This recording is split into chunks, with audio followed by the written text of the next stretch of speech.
Hello, fiends, friends, and familiars. This is Matt Orozco here from Macabre Daily, and I am so excited to be joined today by Pierre Tsigaridis and Max Rancon, who are the filmmakers behind the upcoming film Traumatika, which will be in theaters September 12th of this year. So, gentlemen, it's a pleasure to finally meet you and speak with you.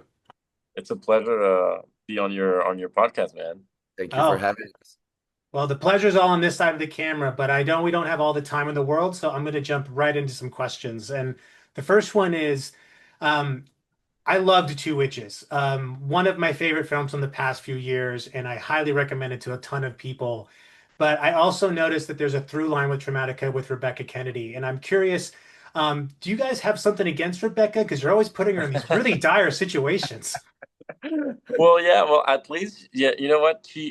We gave her some like kind of against type roles, I think, in her career, and I think that suits her actually really well because believe it or not, she's always happy when we call her to do something because she's like, oh yes, I'm just not gonna play like a drug addict victim. I can get to do crazy shit.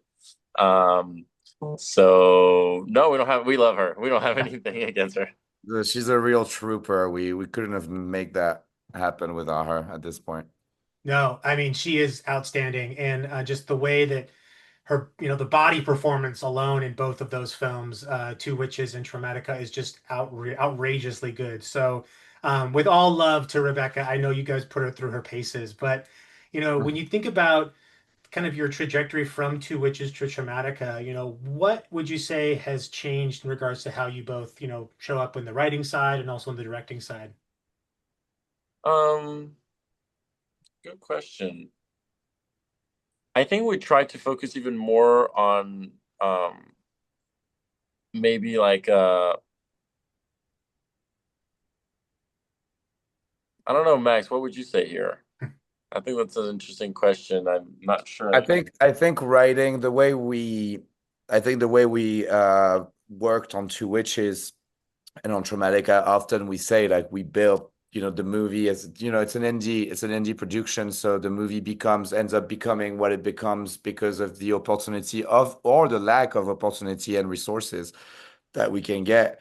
And I think because we're making movies like this, at some point, maybe the writing process was evolving constantly during a production. Yeah. And I think since the movies were made in a kind of like a similar workflow of like indie filmmaking and limited resources, I don't think there's necessarily something different. I think it's more like how can we make the things that worked in on Two Witches, how can we replicate that and just take that a little further in the execution of the things we liked, I would say. and that I think it comes down also to maybe hoping and having more resources for our future projects to be able to also write from the get-go the things that we know we want to put on the screen, as opposed to evolving in the writing because sometimes you have to make concessions or you can't get exactly what you want, or Yeah. it's a goal more than something that I hope we'll be able to achieve, like in the. Yeah, like writing something and being able to stick to it right now has been a luxury we haven't been able to explore. Ain't that crazy? And Yeah. that's I mean, crazy. but I will say, I don't know what the budget is on Dramatica versus Two Witches, but both films look very good regardless of the budget. And I think especially Two Witches, at no point was I watching and think to myself, oh, this is an indie production, like here's Oh, the really? hallmarks of indie. No. And I think some of that has to do, I mean, you cast great actors that give great performances, but also even in Traumatica, the scope of what you're focused on is much larger. I mean, we start in Egypt, right? And Yeah. so it is a much grander scope. And I guess the hope is that for the next film that someone just says, here's a blank check, like what can you two put together? And I'm sure it would be as gnarly and probably even more so than what you've done so far. So Well, if it, there's a sequel to Two Witches that we are hoping to get in production pretty soon.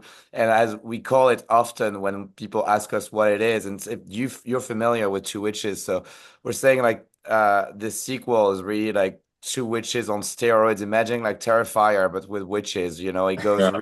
really, really far. And sign me up. Oh yeah. Sign me up. I mean, and I think what I enjoy so much about the films you both make is that that there's you're taking things that we've all seen in horror before, but you're bringing your own spin to it. And a lot of it comes through the way you kind of compose your shots, the way you kind of frame your characters, but also just the level of kind of I don't want to, the level of practical effects you put on display are also just really impressive. And so I think with Traumatica, one thing that stood out to me is so much is the look of the creature itself, and I'm curious kind of how did you all arrive at that design? Because it's familiar enough where people kind of know this isn't a bad entity, but it's also really unique and creepy as shit, man. Oh really? Well, thank you.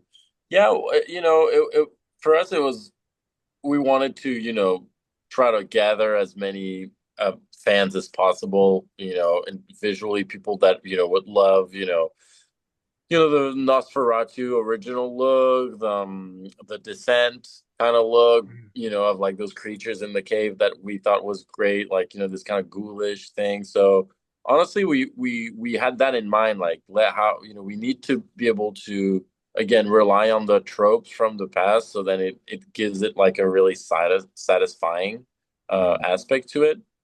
We Um, got a couple. We got a couple try. We took a couple tries at it too. yeah, Originally, we had a demon that was looking more like imagining like Buffy the Vampire yeah, Slayer yeah, type of yeah. like like features. Snarled And face. yeah, I'm the demon in it. So it's like it was like we were Oh wow. yeah, it was just kind of unexpected, but it happened like that. And at first I remember like the thing was like the first demon, this Buffy the Vampire Slayer like Yeah, version. the prosthetic was too big. It was too Huh. rigid. It was too cartoonish almost. Mm. Yeah, it gave that vibe, and also it gave a vibe that was way more human. And as you were saying yesterday, Pierre, like we already had Sean O'Brien to be like this very creepy father figure in the movie, and we wanted to lean more towards like paranormal, mystical like creature. So yeah, we redesigned it with KO, Our our makeup artist. makeup artist, and after 3 long hours of makeup that was Oof. covering my entire body, really, like every nook and cranny, we got that Volpazu design, which we're like, oh my God, this is looking sick. Yeah, I Yeah. mean, Max, hands off to you because sitting still for that long and enduring that probably multiple times over, that's impressive. So hopefully KO you was don't, doing the work. unless you loved doing it, hopefully you don't have to do it again in your next film. But um, I've heard people have varying opinions on that, and I'm also curious to know a little about kind of the origin of the story itself. It definitely feels like an evolution in terms of themes that you took from Two Witches that are more focused on the individual, now kind of more focused on more societal issues and kind of mental health issues. So curious just kind of know like at what point the story originated from. Yeah, well, it actually originated just from like we wanted to have like a child character, and I think we wanted to explore that. And quickly, when you think of like any horror story revolving around a child character, the word trauma comes, fairly quickly, Yeah. you know.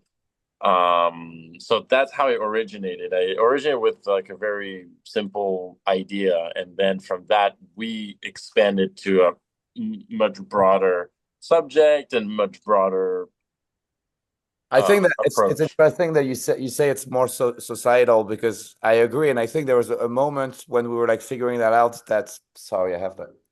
We were looking at you remember we were sending each other like a lot of like body cams videos of like officers like arriving on scene, and some of them, there was a couple of them that are actually kind of scary, look like there's something almost not paranormal happening in them, and that brought up a lot of the found footage aspect as well, and the POV stuff of like the house, the police maybe saving a child, and all that true crime aspect to it came from both of these ideas, I feel like combining with each other. I mean, that opening scene, the opening, I don't even want to call it a scene. It's like the first act of the movie is such a punch to the gut. And it's, I don't know. I love that. It's like, I don't like roller coasters that kind of take you up really slowly. I like the ones that just kind of shoot you out. And I think your films really just kind of drop you right into the middle of the action. And my last question for you both, I've been told it's difficult, but, I still like to ask it anyway, which is, if you were asked to program a double feature with Traumatika, what do you think would make a really good companion film to watch with it? I love the question. That's a great Oh, question. that's a great question. Yeah. Huh. I Sound you're thinking actually of every movie you've ever seen, right? no. We were talking about it earlier, Max, with this, no? Like, oh, this movie would go well with this. What was it? Uh, Would it have to be I like, was well, are we speaking because like me, I'm thinking about actual movies that are kind of like coming up, have been coming up the last few years, like yeah, that's fine. I Yeah, there's think. no rules on that. You can answer it however you want. yeah, I do I'd give you Skinamarink and Evil Dead. Yes. Okay. What was I gonna say? I know we talked about this before, We but talked about this and we were like, oh, this reminds me of Traumatica. Gosh, I can't think. Is it I Barbarian by Late chance? Night with the Devil. You could put Late Night with the I would Devil. put Late Night with the Devil, yeah. Yeah. Yeah, Late yeah, yeah. Night with the Devil. Yeah, I'm yeah, yeah. changing. I'm putting Late Night with the Devil instead of Skinamarink for this, actually. Yeah. Well, I mean, all of those would be great kind of double features to watch with this film, and I think just the intensity of it is going to bring a lot of horror fans, to the film. But also, I think just the way you tell the story and kind of the way that you bring in that same kind of, almost two sides that you do in Two Witches, kind of very similar tone here. So, Pierre and Max, I just want to say it's been a pleasure talking with you. I could probably speak with you for another hour at least, just talking Okay. shop. But I want to remind everyone watching this that you can go see Traumatica in a theater, which you should because it deserves to be seen with other people, so you know you're not the only one scared shitless. On September 12th of this year. And Max and Pierre, whatever you're all doing next, you've got a fan over here at Macabre Daily. So thank you. Thank you so much, man. Thank you, Thank you. dude. We appreciate it so much. Oh, it's a pleasure.